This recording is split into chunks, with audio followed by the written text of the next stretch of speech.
আসসালামু আলাইকুম। দিশাস কুকবুকে সবাইকে জানাচ্ছি স্বাগতম। আজকে আমি রান্না করেছি বুটের ডাল দিয়ে, ডিম দিয়ে, নারকেল দুধ দিয়ে, যেটা আমার অনেক বেশি পছন্দ।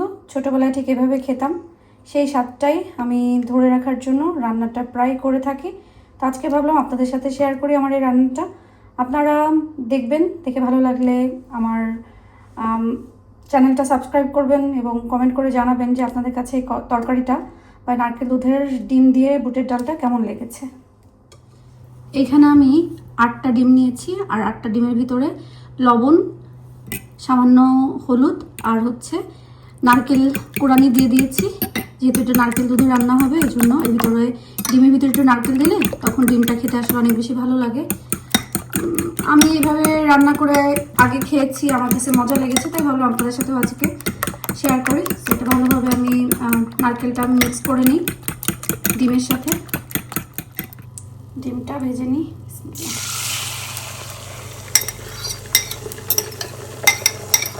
ডিমটা কিন্তু আস্তে জালে ভাজতে হবে, তাহলে ভিতরের এবং বাইরের সব ডিমটাই সুন্দরভাবে একসাথে ফ্রাই হবে। না হলে কিন্তু নিচেরটা পুড়ে যাবে, জোরে জাল দেওয়া থাকলে নিচেরটা পুড়ে যাবে আর উপরটা পানি পানি থাকবে। তেল গরম হওয়ার পরে আমি দিয়ে দিব আস্ত গরম মশলা। আস্ত গরম মশলাগুলো যখন ভেজে একটা সুন্দর ফ্লেভার আসবে, অলরেডি আমার ভাজা হয়ে গিয়েছে, একটা ফ্লেভারও চলে আসছে। এখন দিয়ে দেবো আমি পেঁয়াজ।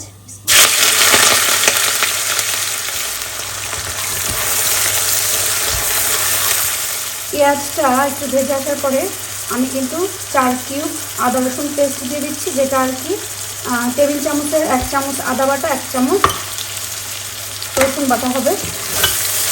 দিয়ে পেঁয়াজের সাথে ভালো করে হালকা করে ভেজে নিতে হবে। এখন দিয়ে দেবো পরিমাণ মতো লবণ,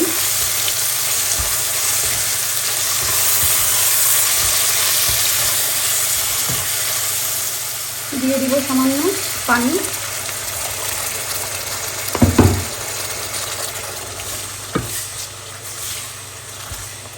দিয়ে পেঁয়াজটা সফট না হওয়া পর্যন্ত আমি ঢেকে এটাকে রেখে দিব।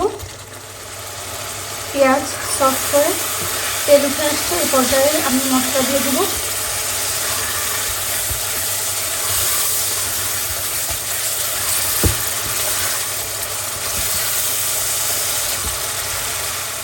দিব 1 চামচ জিরা গুঁড়ো, 1 চা চামচ পরিমাণ ধনিয়া গুঁড়ো, আমি দিচ্ছি 1 চা চামচ মরিচের গুঁড়া, ঝালটা আপনারা আপনাদের স্বাদ অনুযায়ী দেবেন। দিব 1/2 চা চামচ হলুদের গুঁড়া।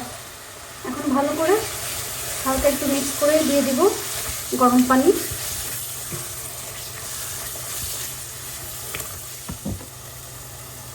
মশলাটা কষানোর জন্য পানি দিয়ে দিব সামান্য, দিয়ে ঢেকে দিব। মশলাটা কষানো পর্যন্ত ওয়েট করব। আর কষানো হয়ে গেছে বুঝবেন কিভাবে, পুরা তেলটা উপরে ভেসে উঠবে। বুটের ডালটা আমি সারা রাত ভিজিয়ে পরে ধুয়ে হালকা একটা ভাপ দিয়ে নিয়েছি লবণ দিয়ে। বেশি সেদ্ধ করতে হবে না, হালকা সেদ্ধ করলেই হবে, যেটা আমি একটু হাত দিয়ে টিপে দেখাচ্ছিলাম যে কেমন সেদ্ধ হয়েছে। জাস্ট আধা সেদ্ধ আধা সেদ্ধ। আর এর ভিতরেই আমার মশলাটা কষানো হয়ে গিয়েছে। দেখেন উপরে কি সুন্দর তেল উঠে আসছে। যে কোনো রান্নার মশলা কষানোটা কিন্তু অনেক বেশি ইম্পর্টেন্ট। আর মশলা কষানো যত ভালো হবে আপনার রান্নাটা কিন্তু তত মজা হবে। আর মশলা কষানো হয়ে গিয়েছে কিভাবে বুঝবেন, যখন দেখবেন যে মশলাটা নিচে চলে গেছে এবং আপনার মশলার যে তেলটা সেটা উপরে ভেসে আসছে। সো আমি মশলাটা কষানো হয়ে যাওয়ার পরে ডালগুলা দিয়ে ভালো করে কষাই নিব। ডালটা একটু সেদ্ধ হয়ে আসছে, এখন একটা তেজপাতা দিয়ে দিলাম। মানে ভালো করে কষানো শেষ। এখন এর ভিতরে আমি আগে ভেজে রাখা পিস পিস করা এগগুলো দিয়ে দিব।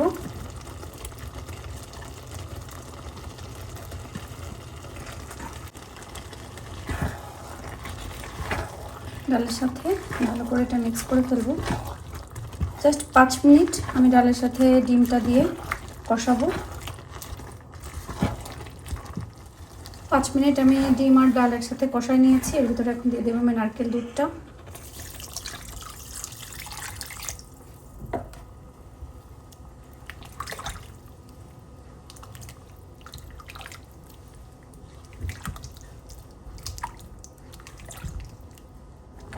যখন এমন বলক উঠে আসবে তখন কিন্তু লবণটা চেক করবেন, আর লবণ চেক করার পরে যদি অ্যাড করতে হয় করবেন, আর না হলে তো দরকার নাই। আর আমি কিছু আস্ত কাঁচামরিচ দিয়ে দিচ্ছি।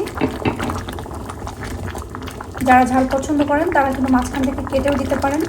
আমি ঝাল পছন্দ করি কিন্তু দিতে পারছি না, কারণ বাসার লোকজন অত ঝাল পছন্দ করে না। আর আস্ত দিয়াতে একটা সুন্দর ফ্লেভার আসবে, আমি ওইটার জন্য দিচ্ছি।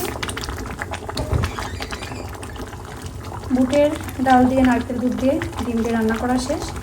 আর এটা কিন্তু এরকম একটু ঝোল ঝোল থাকতে নামাই ফেলতে হবে, কারণ ডাল যত ঠান্ডা হবে তত কিন্তু এটা ঘন হয়ে যাবে। তো আপনারা যতটুকু ঘন রাখতে চাচ্ছেন সেই হিসাবে জাল দিয়ে পানিটা শুকাই ফেলতে হবে এবং ঝোলটা শুকাই ফেলতে হবে এবং নামাই রাখতে হবে।